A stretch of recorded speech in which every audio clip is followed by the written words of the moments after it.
Okay, so I'm in a competing live stream with Kentucky Matt. Matt, you're going to get crushed. Oh no, he says he's got an essay to write. Well, Matt, I think you should do it. I think you should do a competing stream where you talk about the exact same book. Okay, so the crisis in Texas is mostly over. I still have bottled water to drink that I squirreled away during the calamity.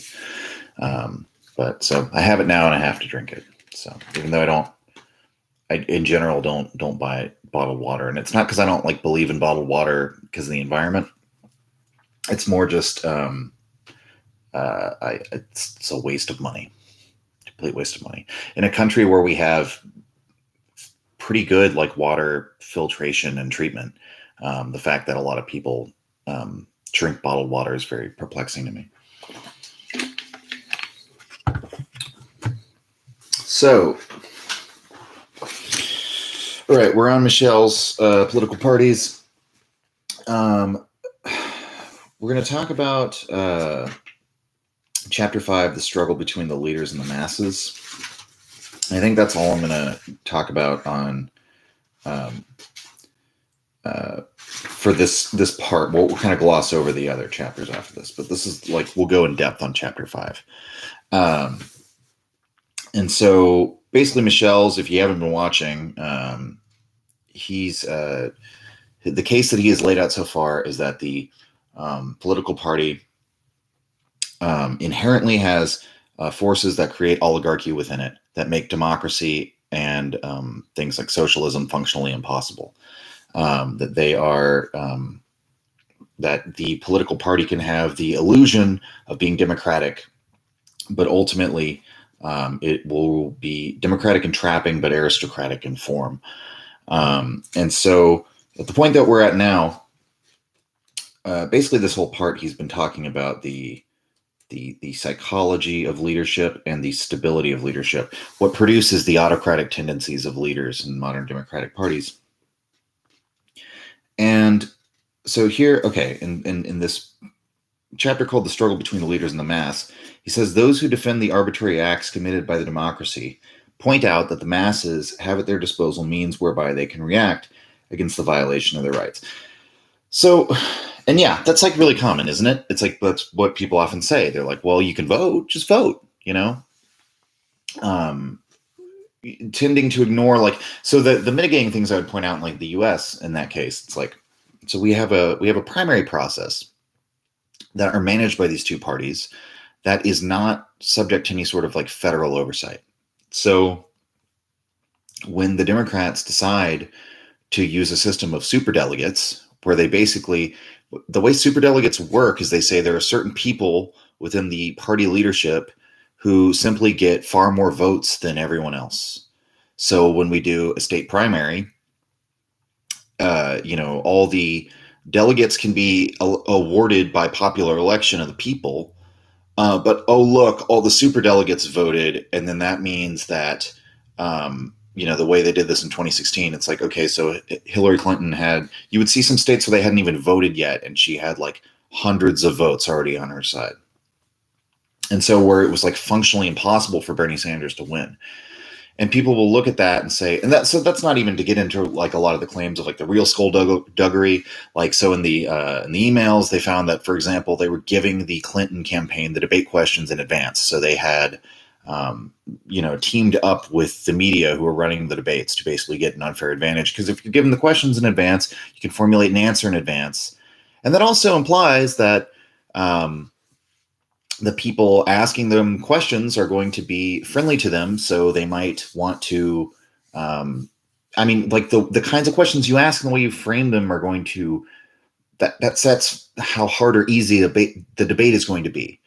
And that's all subjective, but basically if you have the power, if you're in cahoots with somebody that is running for office and you decide to basically sculpt the debate so that they get all the softball questions, and their opponents get the attack questions and they end up looking bad, and you frame them in a way when the way that you ask the question to make them look bad. Yeah, that's like putting your finger on the scale for them. But the reason I bring all that up of like that kind of thing that happened, and there's other examples, is that that's not even what we're talking about here. We're not talking about things that are unscrupulous and unethical and behind the scenes. We're talking about just the basic ways in which the system functions, that are admittedly means of halting the popular will and stopping the people from electing the candidate that they want to elect, because you're giving some gatekeeping power to the party elites, and that's just worked into the system, and it's completely anti-democratic.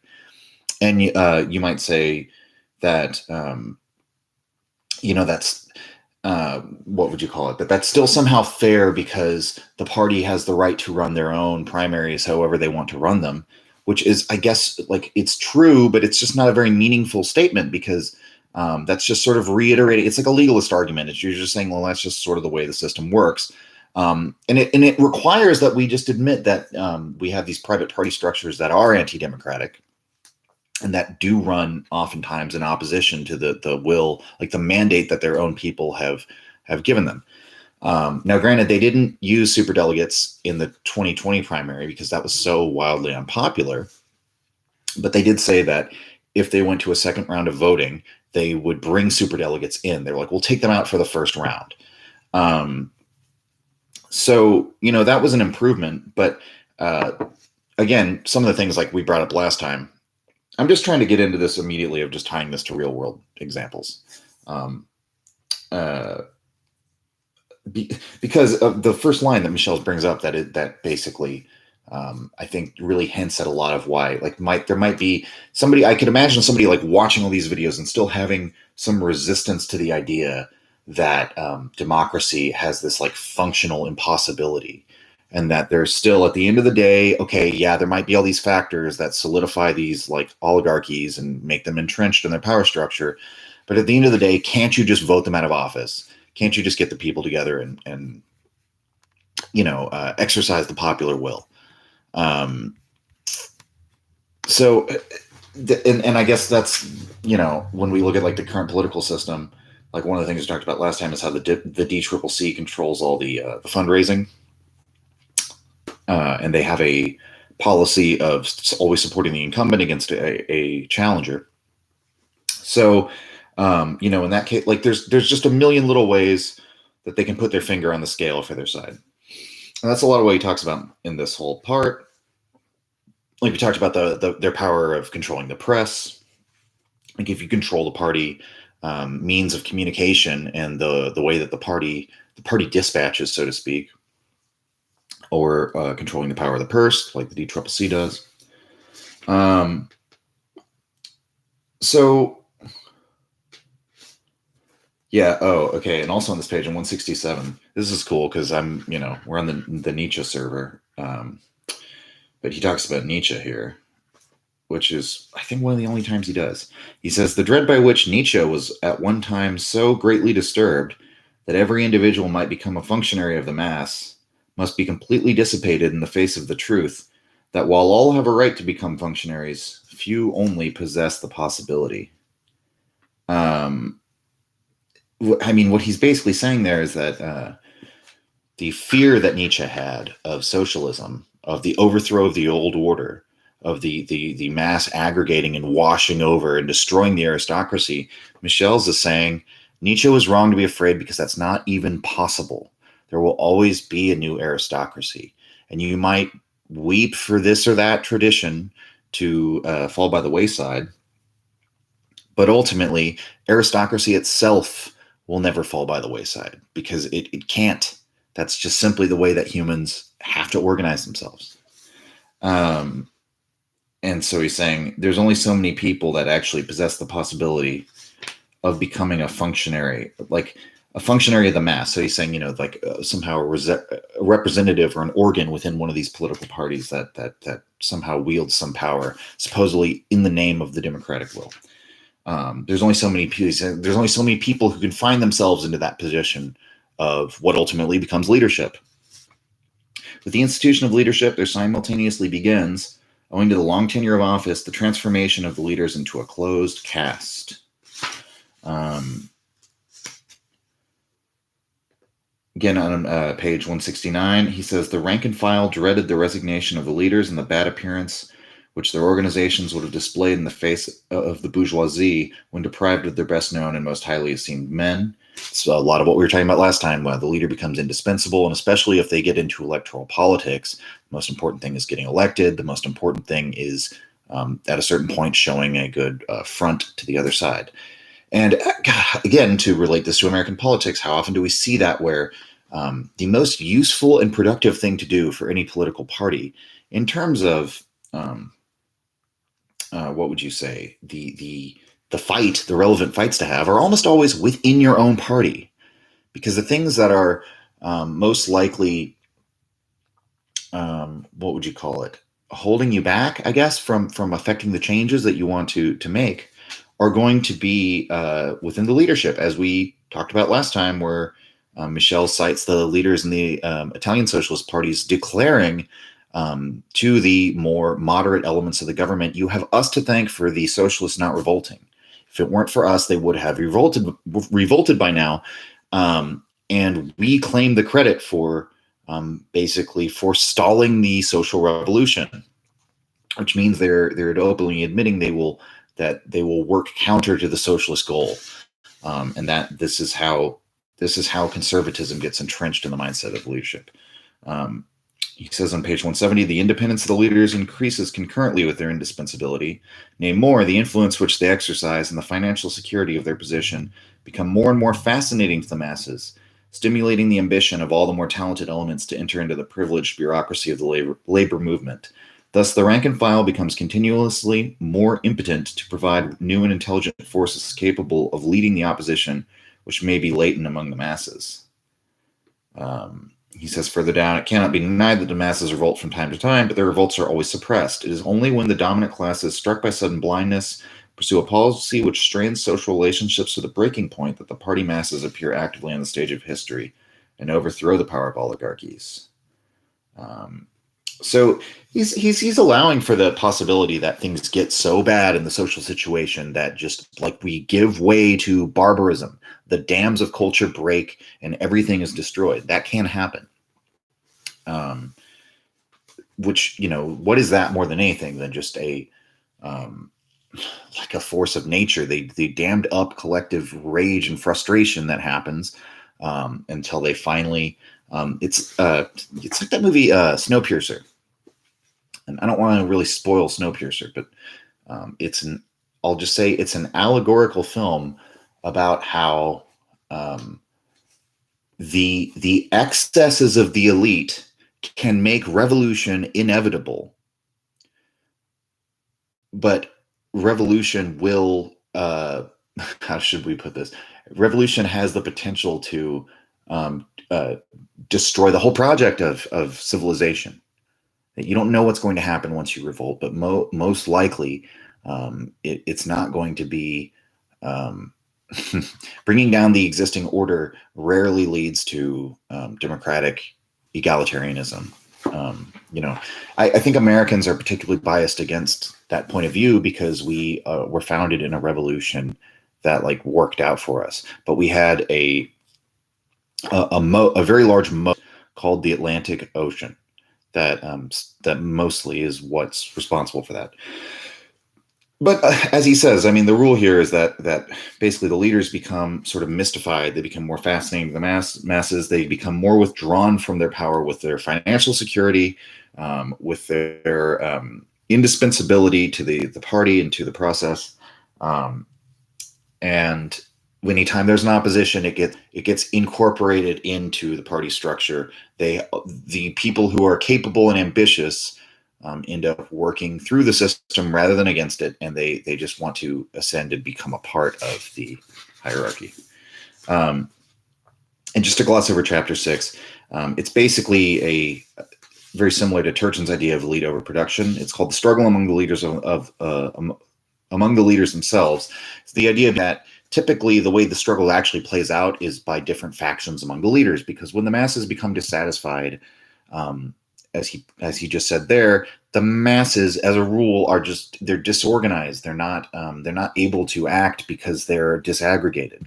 The way that they can act is if they organize themselves. Now they're already organized into a party structure, and that vests all the power into one hierarchy. So to challenge it, you need to organize a counter structure, which will then vest your the power that you're pumping into the counter movement into another figure or set of figures, a faction within the party, and the leaders of that faction.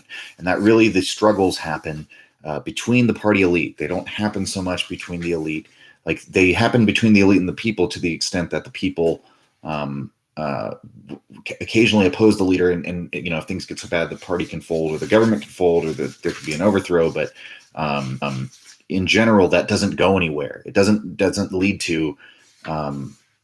He's basically trying to refute the idea that the oligarchy, even that you might say the oligarchy is established, but can't you exercise some democratic force to push them in one way or the other? And basically, the argument he lays out through the end of this chapter is that the way that happens functionally is through a leader or through another faction within the elites. Just to summarize that, on page 176, he says, the oligarchy which issues from democracy is menaced by two grave dangers: the revolt of the masses, and an intimate relationship with this revolt, of which is often the result, the transition to a dictatorship, when one among the oligarchs succeeds in obtaining supreme power. Of these two dangers, one comes from below, while the other arises from the very bosom of the oligarchy. We have rebellion on the one side, usurpation on the other. And thus, a little further on the page, every oligarchy is full of suspicion towards those who aspire to enter its ranks, regarding them not simply as eventual heirs, but as successors who are ready to supplant them without waiting for natural death. Which we've talked a lot about, as this has gone on, about hereditary leadership, and the idea that mankind, through liberalization, has mostly transitioned away from the idea of genetic heritable leadership, and in part because that isn't as effective for preserving what an oligarchy really is, which is it's a culture, it's a set of ideas, it's a way of life. You don't need genetic heritability to pass it on, and it can even be better. You might find, as was the habit of the Roman emperors, to find a successor, usually from their extended family, or from their wife's family, or some family that had married into their family down the line, if not directly their spouse. But the point was, of course, that they find the best possible person for the task, rather than simply leaving it up to nature, which sometimes, in very strict hereditary monarchies, which a lot of those rules developed in Europe, because Europe post-Rome was a regression to a more barbaric time rather than an innovation. But in some of those cases, you had rulers who were not after, the Tsar Nicholas in World War One. I believe his name was Nicholas, the Tsar who was killed by the Bolsheviks. He wasn't a complete idiot. He wasn't a complete completely lackluster personality. I mean, he was born at the wrong time for the kind of personality he had and how he tried to govern. But he was not the right man to deal with that situation, and his fate was in some sense, it was sealed. It was inevitable that he was going to be overthrown and killed. And so you have those weaknesses in the system of heritability. But in an oligarchy where it's not based on that, you gain a lot of advantages. You can more depend on being able to select an heir that's actually capable. But then the problem is, when it's not based on heritability, that leaves itself open to other factions worming their way in there, and people taking power through intrigue. And so, Michel's is bringing up that the oligarchy naturally fears that. And there was a thing it happened in ancient Rome, in the Roman days of the Republic, I believe in actually the early republic or the middle republic. And it happened in one of the duchies in Italy, where you had something called the Serata della Patriciate. Or I don't know. I'm not. I'll stop with the Italian. The closing of the patriciate. The idea that, okay, we have enough nobles. Adding more nobles at this point is only going to take away from the wealth that we all can access and the power that we all can access, and dilute our wealth and power. Um, and there's no more reason to do that because we have quite enough. So we should close off our ranks and allow no new nobility. Let's see if there's anything else at the end of this part I want to talk about.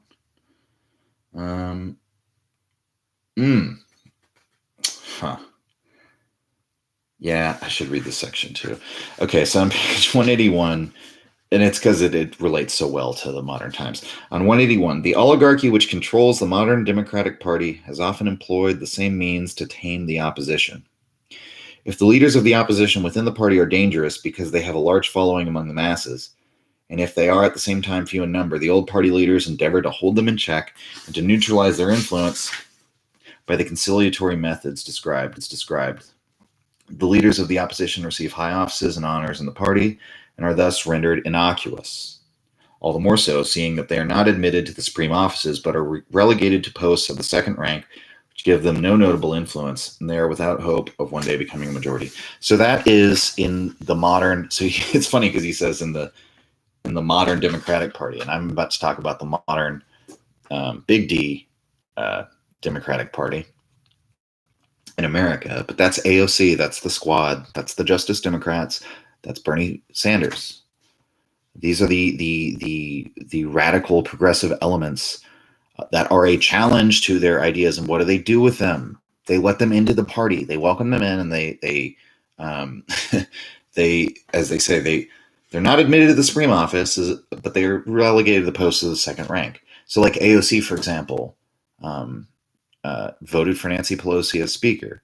Right before that, when she could have withheld her vote with a number of other progressives to actually force a concession from her or something like that, and chose not to do that. Shortly before voting for her, Nancy Pelosi removed AOC from a committee position that she was already on. She was like, no, another congressperson from New York is going to take your spot. Now, what does AOC have? It's what Michel is talking about here. She has a large platform, a large audience of people. That's basically it, by the way. Most of the Squad and the Justice Democrats, they're very popular congresspeople who possess relatively little power. But the power they do have all emanates from their popularity among the people. And so they can kind of use that to play the court of public opinion and try and push people one way or the other. But ultimately, what they do with those people is they let them into the ranks of the party, and then they give them very little. They give them some bitch work to do, and shunt them off to the side. And that's their way. And what that has the net effect of doing is diffusing like any progressive momentum that's in the country. And you see, like, as AOC like does, like, social media events and live Twitch streams herself playing Among Us, and gets into Twitter fights with Ted Cruz or whatever. Like, she's just being an actor. Like, she's a celebrity. She has that mentality.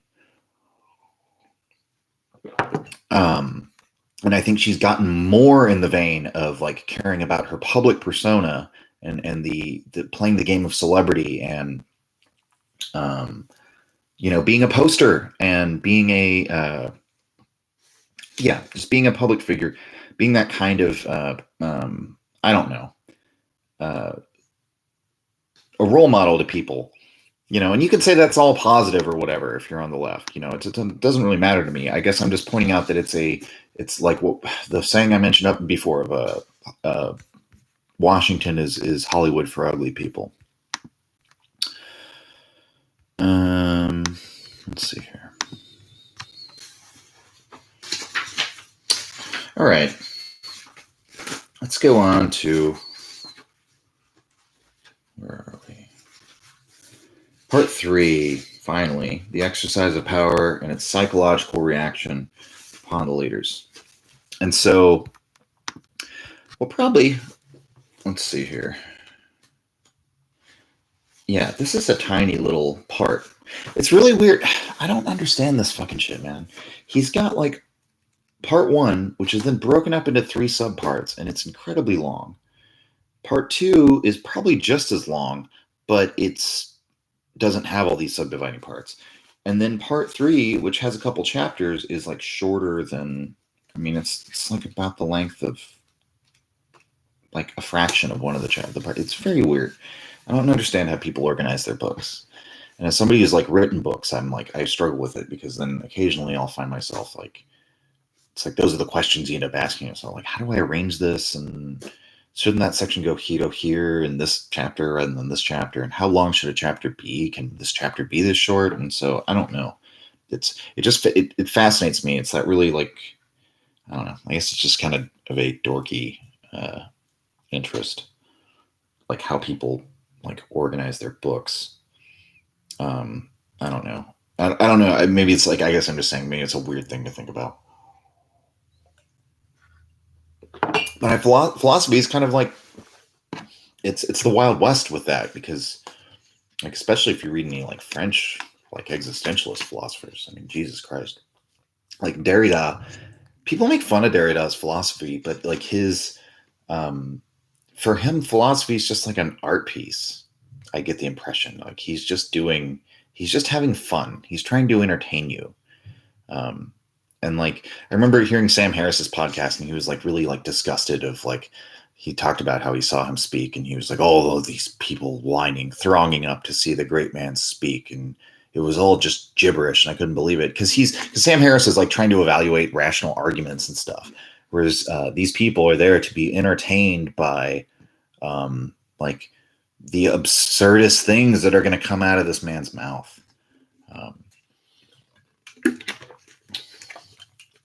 It's like watching like a David Lynch movie or something. It's just fun. It's just fun. It's intellectual fun and games. But yeah, and like, so some of his stuff, the way he arranges it, like where he's like actively saying, "Oh, I want to transcend the genre limitations of philosophy, and like mesh together poems and narratives and make up words, and just have, oh, I made up a word that's like, it has the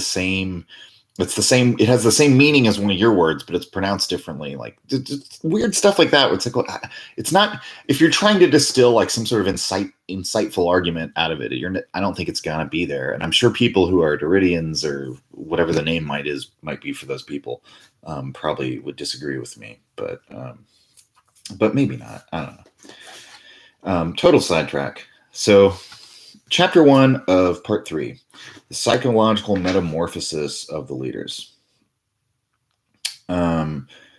First paragraph: the apathy of the masses and their need for guidance has as its counterpart in the leaders a natural greed for power.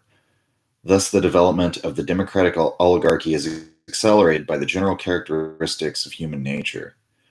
What was initiated by the need for organization, administration, and strategy is completed by psychological determinism. Yeah, that says it all right there. It's Michel's, I think, summing up kind of where we've come in parts 1 and 2, and now to part 3. Because part 3, what it's about is, psychological metamorphosis of the leaders. It's about the fact that we've been describing all of these tangible material realities that create the need for leadership. And we have talked about like these psychological forces that push people into positions of leadership and lead the masses and the rank and file of the party to accept the party leadership.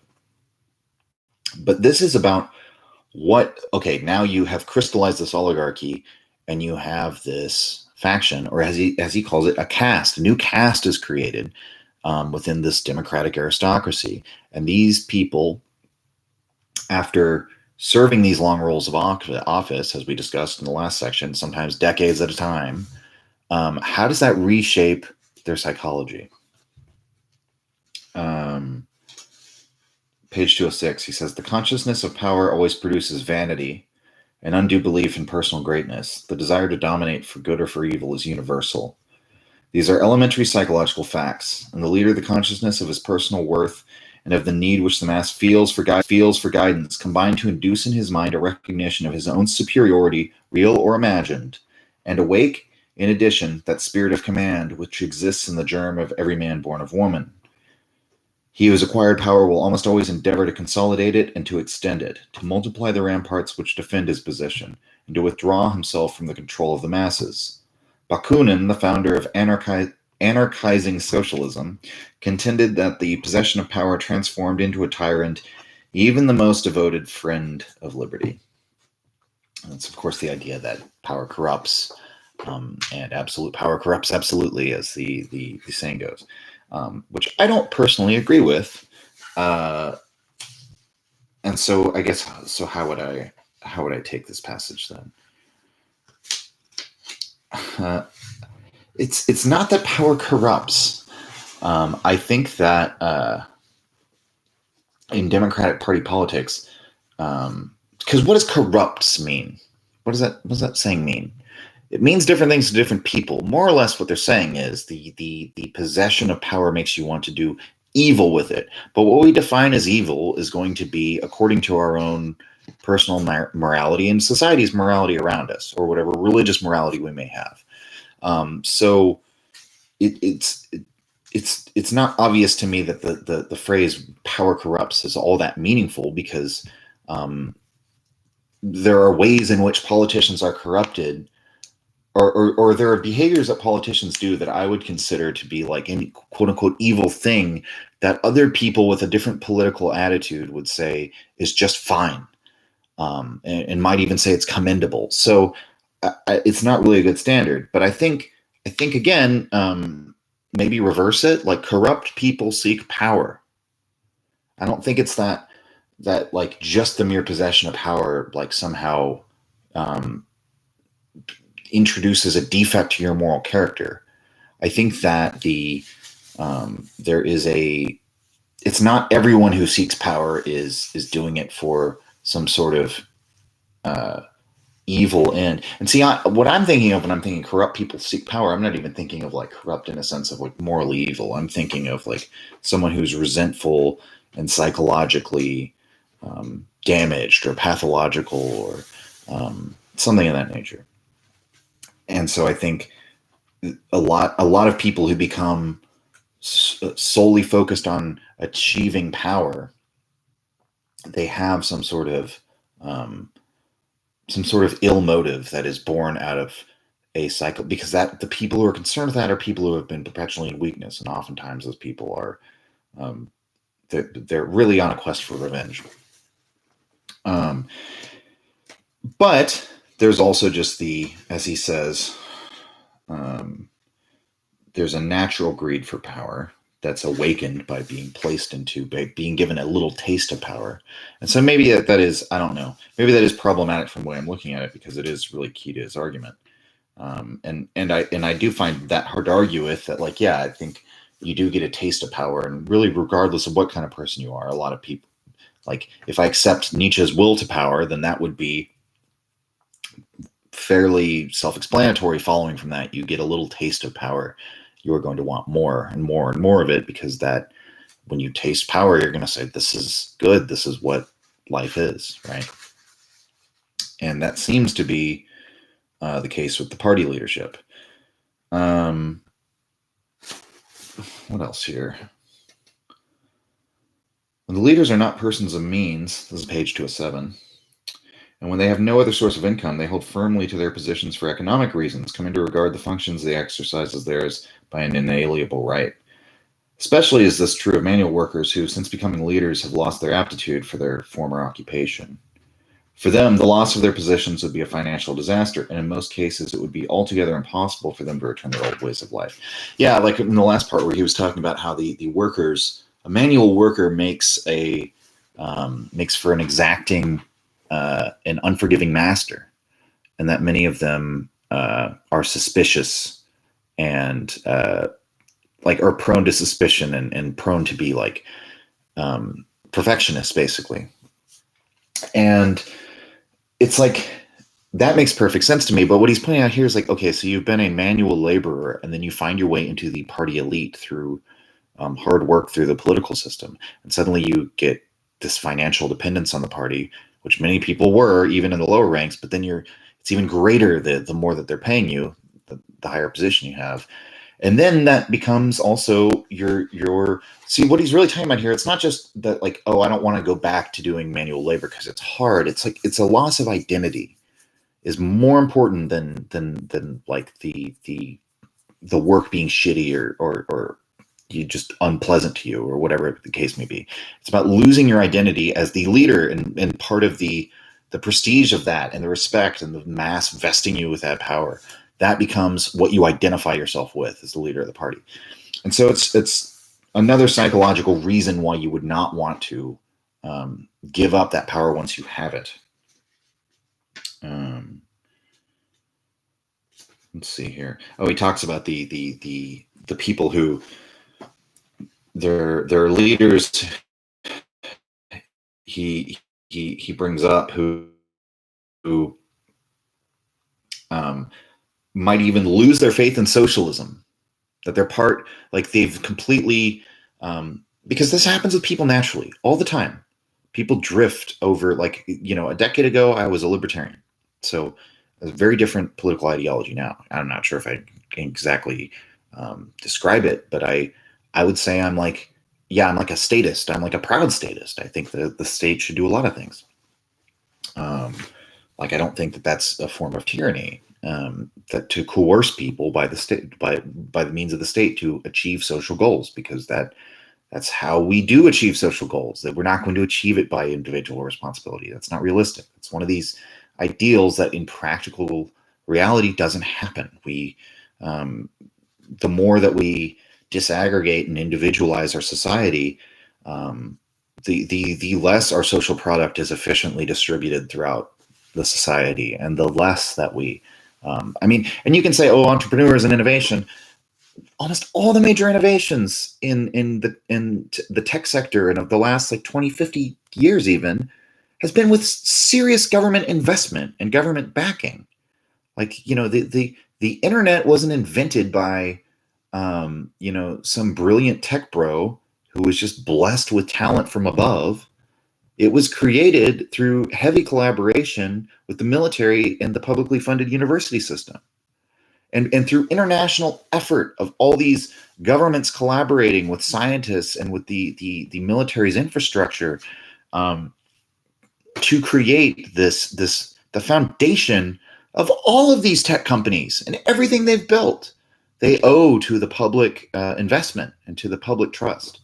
And yet we still let people who create business empires that exist solely off of this, our collective social product that we own, we let them parasitize off of that.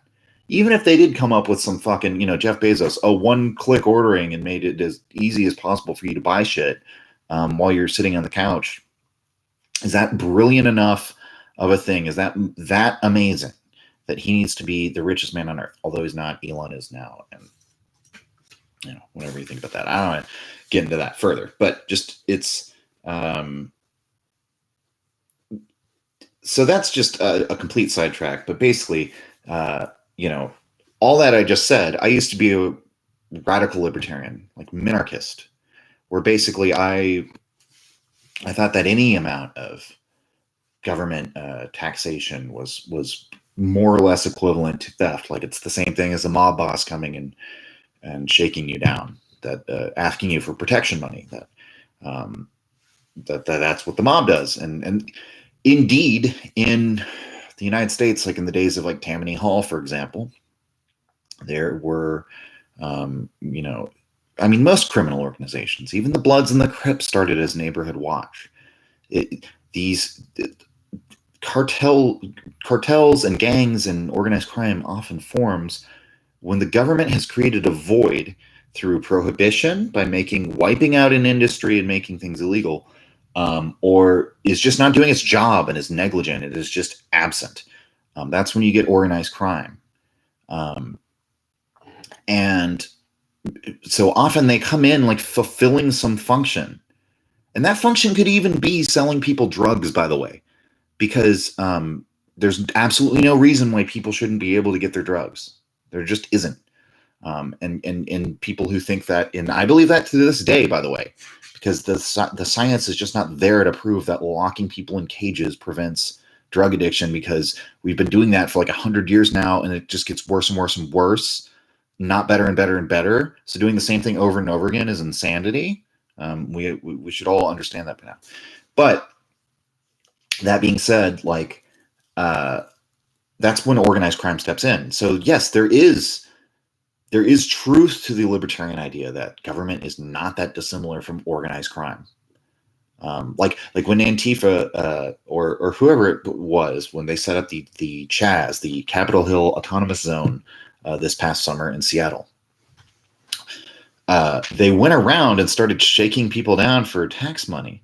And I saw some libertarians talking about it, being like, doesn't this prove, because everyone is calling this theft, that taxation is theft? Because how is this really that different from what the government does?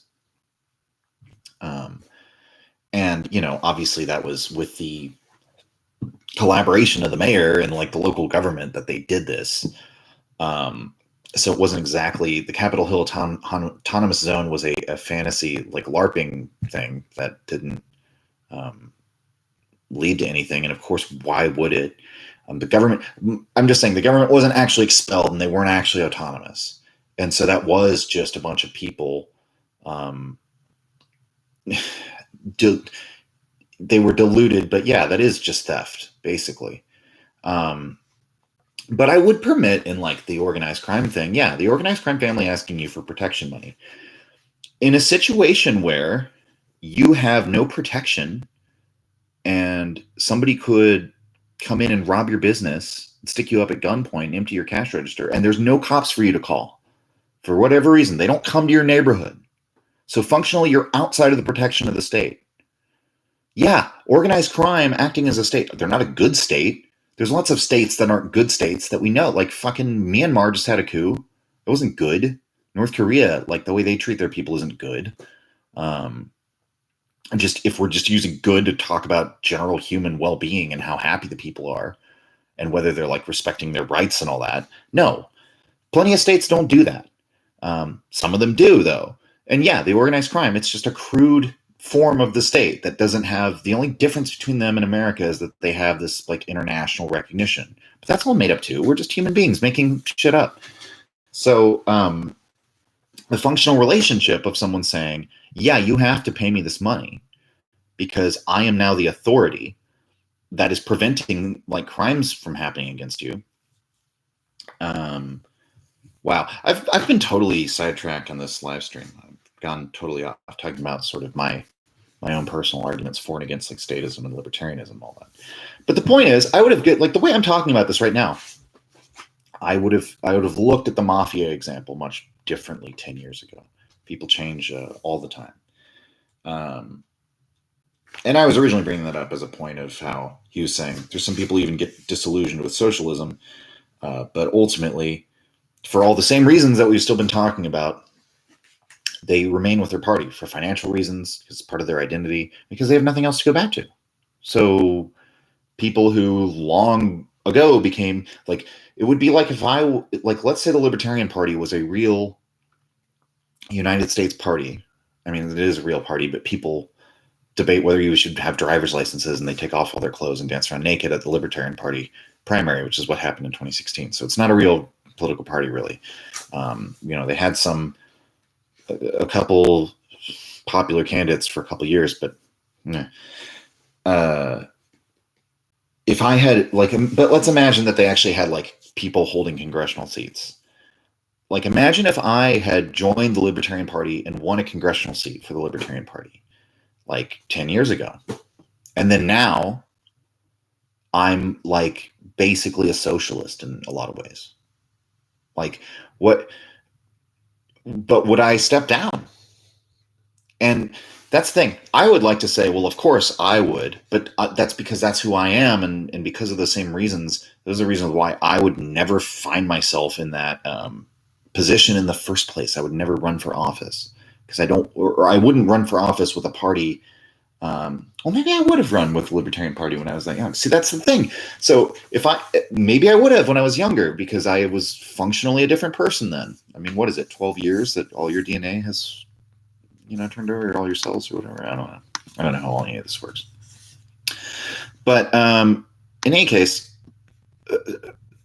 so if I had been in that position to where I put myself into a position of leadership, or a congressional seat, for something that I no longer believed in, but now I'm financially dependent on it, and now it's like who I am and the whole path I've walked, I can see how that would have the adverse incentive of basically making me a fraud or a phony. Like you would, and it makes you wonder how many politicians there are today that are not being completely genuine about what their beliefs are, who maybe actually did, in fact, have principles or beliefs in the past, and now they're at the, they're just doing it out of necessity, personal necessity. Like you see those pictures of Bill and Hillary Clinton when they were, like in college, and they look like hippies. And so I don't know, more conspiratorial people would be like, that's just all fake. They were never of that mindset, or they were never radicals or hippies. That was just all for show. I mean, maybe, I don't know. I think it's entirely possible that, yeah, when they're going to college together, maybe they believed a lot more progressive things than they do today. But they certainly, when you look at the trajectory of their careers, they transitioned from whatever they were, if they once ever were progressives, into something much darker than that, something much more evil. So yeah, page 208. Yet for those who have been disillusioned, no backward path is opened. They are enchained by their own past. They have a family, and this family must be fed. Moreover, regard for their political good name makes them feel it is essential to preserve the old round. They thus remained outwardly faithful to the cause to which they have sacrificed the best years of their life. But renouncing idealism, they have become opportunists. These former believers, these sometimes altruists, whose fervent hearts aspired only to give themselves freely, have been transformed into skeptics and egoists whose actions are guided solely by cold calculation. That's pretty self-explanatory, considering I've more or less been explaining it for the past 20 minutes in an incredibly roundabout way. Page 210, it is above all the sudden passage from opposition to participation in power which exercises a powerful influence on the mentality of the leaders. I mean, yeah. That's again what we were talking about, of the progressive energy being shunted off into participation in the political system and becoming an integrated part of a political power structure of which you're not important. You're not given the important postings and positions. It's as they say, the Democratic Party is the graveyard of progressivism. 211. That's the end of this chapter. Bourgeois adherents do not become a danger to socialism until the labor movement, abandoning its principles, enters the slippery paths of a policy of compromise. At the International Congress of Amsterdam, Bebel exclaimed with perfect truth, in answer to Jaurès? I don't know. It's Jaures, and the E has kind of an accent mark on it. But Bebel exclaimed with perfect truth in his answer to Jaurès, quote, when a socialist party forms an alliance with a section of the bourgeoisie and institutes a policy of cooperation with the government, not only does it repel its own best militants, driving them into the ranks of the anarchists or into isolated action, but it also attracts to itself a swarm of bourgeois of very dubious value. Further down, it says, in Italy, during the period of persecutions, all scientific investigators bore striking witness to the high moral qualities of the socialist leaders. No sooner, however, had the Socialist Party towards 1900 begun to display friendship for the government than voices were heard on all hands deploring a deterioration in the composition of the party, and denouncing the numerous elements entering the party simply because they regarded it as the best means by which they could secure a share in the loaves and fishes of public administration. Wherever the socialists have gained control of the municipalities, wherever they run the people's banks and distributive cooperative societies, wherever they have remunerative posts at their disposal, we cannot fail to observe a notable decline in their moral level and to see that the ignorant and self-seeking now constitute the majority among them. So this is the exact same principle as what he was talking about with the Catholic Church. Controlling the flow of resources, having the remunerative power at your disposal, the power of the purse, which means the power to pay people, and that means you control their destiny in some sense. And so that is what here, the main thing he's talking about at the beginning, what Bebel is talking about, is what attracts bourgeois elements, people who, I mean, just to put this in terms that isn't talking in Marxist class terms, so we could apply it to political parties more generally. This is just the idea that like politics becoming a business and an industry and a means of having a career attract people who are just interested in having a career. That it doesn't matter to them the idealism of it, and they may feign the idealism, but they're there for the career. They're there for the money. It's not just the money, but the money and the identity and the stability and the power that it offers as well. And in that collaboration, you attract those elements to you.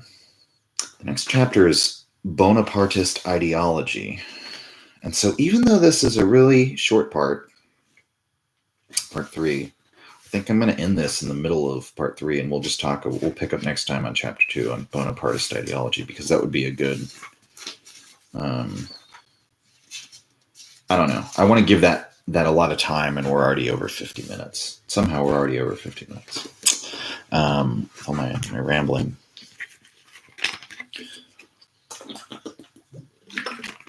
Which could make today a slightly shorter stream. I'm just done with this book. I can just talk about random political shit. Maybe somebody has a question. Which doesn't seem to be the case.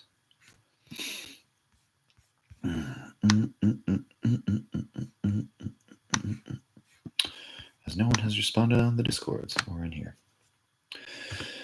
So yeah.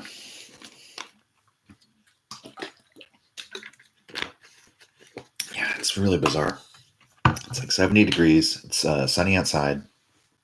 And like last week, it's like 70 degrees. I think like next week, it's going to be like 70 degrees warmer than it was at the same time in the previous week.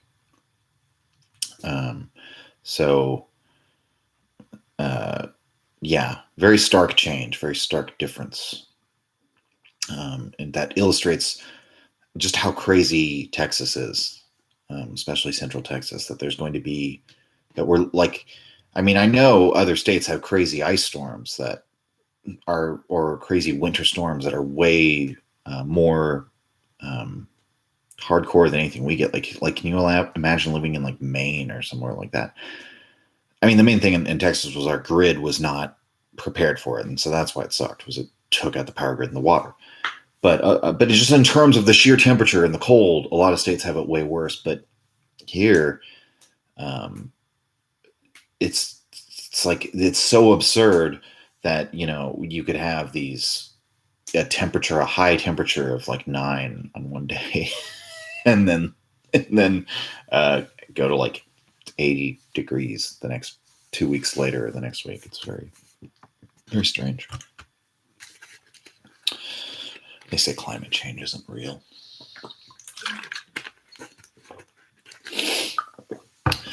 Alrighty. Well, I guess I'm going to wrap it up. Thank you all for joining. All right. Peace out.